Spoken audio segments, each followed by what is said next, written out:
I just got off work. It was 1 o'clock when I looked at my phone and I saw that Santa Monica Studios had posted a God of War Valhalla DLC. And when I say at the workplace, I fucking flipped, I mean I flipped. I am a huge fan of God of War, let alone the God of War franchise we have today. I fucking love it. I'm actually buying a PS5 as we speak now to get prepared for this DLC. I was late to prepare for Ragnarok, but I will be ready for Valhalla. Anyway, what's important here is that today I'm going to break down what I can from this trailer, even though I have had no sleep. So, this is Cameron with no sleep from his 12-hour shift. I hope you enjoy. So, God of War Ragnarok Valhalla, I'm gonna call it God of War Valhalla to keep it short. It looks like we're going to Valhalla, which is pretty obvious, but I'm very interested because I always thought that Valhalla was a part of Asgard, and since Asgard got destroyed, that meant Valhalla as well. But I'm guessing back in Ragnarok when I replayed it, Freya did say something about Asgard and Valhalla, yes, being the same, also being very different, as Valhalla has its own separate realm, or realm between realms. I think. It's been a minute. But what is important here is that when I first saw the trailer, I assumed that Ragnarok, the events of Ragnarok had caused Valhalla to be destroyed. Because we see it all destroyed constantly. But I have changed my mind.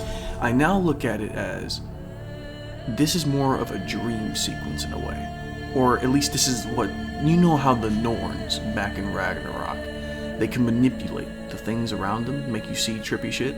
That's what I'm thinking here. So we have a Norn type realm where it's mainly illusions that Kratos is fighting, and they could be real. But what brings me to this point is that Kratos says this is something that he needs to face himself. And on the PlayStation blog about God of War Ragnarok Valhalla, it also says, I quote, God of War Ragnarok Valhalla will be an epilogue to the events of God of War Ragnarok that follows Kratos on a deeply personal and reflective journey. Set after the battles against Odin and Atreus' departure, Kratos has seen a path for himself that he never thought possible. Brought to the mysterious shores of Valhalla accompanied by only Mimir, Kratos will enter the unknown depths to overcome trials within himself to face the echoes of his past.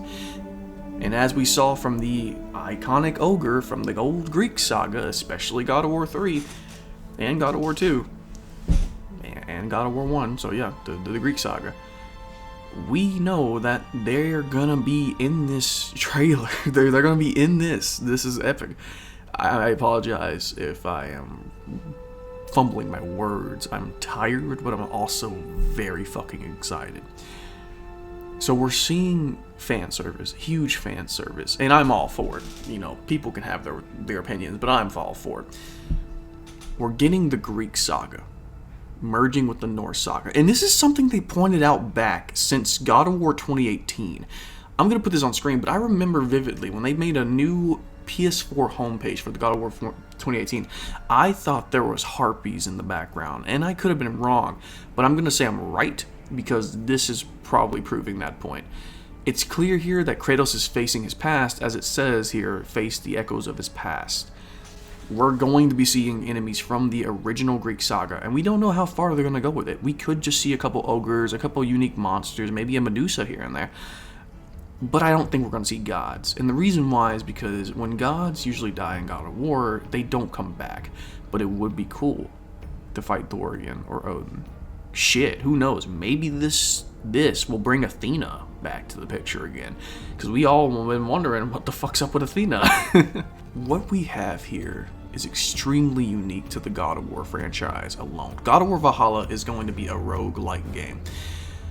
So you're gonna go in, you're gonna fight, you're gonna get into higher and higher levels as you fight, and it says here in the blog, I quote, in Valhalla, defeat in combat is not the end of a warrior's spirit. If Kratos falls, he is reawakened outside the doors and ready for the next try. During each attempt, you will learn to adapt to the challenges of Valhalla has to offer. The more you overcome, the more resources you'll gain. That can be put towards the permanent upgrades that affects both Kratos and even Valhalla itself. What matters here is that it says the more resources you'll gain that can be put towards your permanent upgrades that affect both Kratos and Valhalla itself. So the upgrades we're getting, let alone the actions we have within this DLC, will be affecting the map itself, and I'm very interested on how that's going to play out. And also, there was a point where Kratos was walking to this giant structure that had like an angel looming over it, and I believe what it says on the wall is "Master Thyself," because it also says here during the difficulty settings, because there's going to be 5 difficulty settings for the DLC.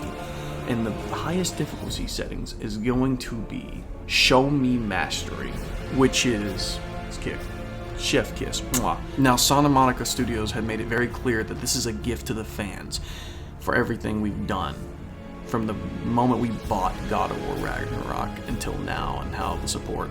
And I'm very happy that we got this. Now, this is not the DLC I expected. I'm gonna be honest. I expected an Atreus DLC. But I'm happy we got this because it opens new doors to the God of War franchise. But let me get back to what I really want to talk about. Kratos' fucking theme. The original God of War theme being played in the Bear McCree style. Oh my god, bro. When I heard this in my work, I shit you not, I busted a nut. I'm not even gonna exaggerate it. I fucking blew. Like, my guy, being a child in that moment felt so nice. Because, like, my brain went from being a 20-year-old back to a 14-year-old. Like, I was just so excited to hear that theme again. Because I grew up on the God of War franchise. It was one of the first video games I had ever played. So seeing my favorite thing come back just shot life back into me. I haven't slept because of this. I am waiting. I'm counting down the days. I already told my girlfriend that, she's single once this comes out. Like, once this comes out, I'm going to be married to Valhalla. I'm just saying. No, I love you very much, Kiwi. But looking at some of the pictures right now, and I'm going to be posting them on screen, the realm of Valhalla, like I said before, it's very destroyed, and we can see a lot of realm gates, travel doors, realm gates, standing in the middle of most of these pictures. It's very clear that these areas are places from the 9 realms that Kratos has explored before, hence why I think this is more based around his memories, similar to the Norns, where when they were doing flashbacks and torturing Freya, Kratos, and Mimir, they were using moments from their pasts. I think that's what this is. It is Kratos' final test to master himself, but then it really leads to the question, what is Kratos trying to get over? What is his final sin? Or what are these final sins that he's trying to get rid of? Well, I think it has to be related to Greece. Now, at first I thought maybe this is going to be related to the death of his wife and child, because we know in Ragnarok that is still something he does not want Atreus to know, which could be used for later in the plot point for the Egyptian saga. We don't know, but we'll see. Maybe. But what's important here is that clearly Kratos is trying to make up for the wrongdoings. And back in Ragnarok, at the very end of the game, we saw that there was a prophecy telling him that he had a better future, a brighter future ahead, a future where he would be worshipped. So now he's probably went off to Valhalla to figure out how to make this come true, what are the right paths to go forward, and what can he do to fix the sins. And I don't think he can fix the sins, but I think he can do enough to repair what is damaged, which, as he said at the very end of Ragnarok, I must rebuild. And that leads me to my theory. Could Kratos return back to the Greek saga? I mean, I think it would be amazing if we returned to Greece. There's still a lot of gods we have not met. And if Kratos didn't kill all of the gods, then there could be a few of them still remaining. And if there's not, then Kratos can rebuild what was broken from that land. We know it still exists because in Tyr's temple, we saw the aftermath of the Greek destruction of what Kratos had brought. We saw it on the vase, like they were still alive. They knew what he had did. There was also another picture that appears of what looks like Svartalheim, the realm of the dwarves. And I just want to point out in the background that that looks like a giant. I could be wrong, But that would be so awesome if we saw a Titan looming over. Because they said in this blog there will be a lot of secrets and Easter eggs we could find. So keep our eyes open. This is going to be a love letter to the fans. And it already is, from the theme, from the iconic ogre returning. Which, God, if I see Methuselah again, I'm going to be so damn excited. Though if I see one of those, what were they called? If I see another satyr in a God of War franchise, I'm uninstalling the game. I am not going back through that hell unless I have the fists of... unless I have the need... Post-editing Cameron here. I forgot to talk about the chair in the beginning. I originally thought this chair might have been Odin's throne, but I might be wrong. Maybe it is something much more, but it could be just a random chair. I don't know, but we'll figure it out. I couldn't really figure out who or what, but there is a chair in the Norse mythology where if you sit in it, you could basically transport to all 9 realms. And maybe Kratos, when he sat in this chair, if he ever did, it could have possibly transported him, or it could have shown him something to lead him down this path. Because there is something I also wanted to talk about. Who led him to Valhalla? I also wanted to talk about the fact that Kratos is basically walking down his Spartan path, facing his past. And there's a few ideas that I wanted to see happen.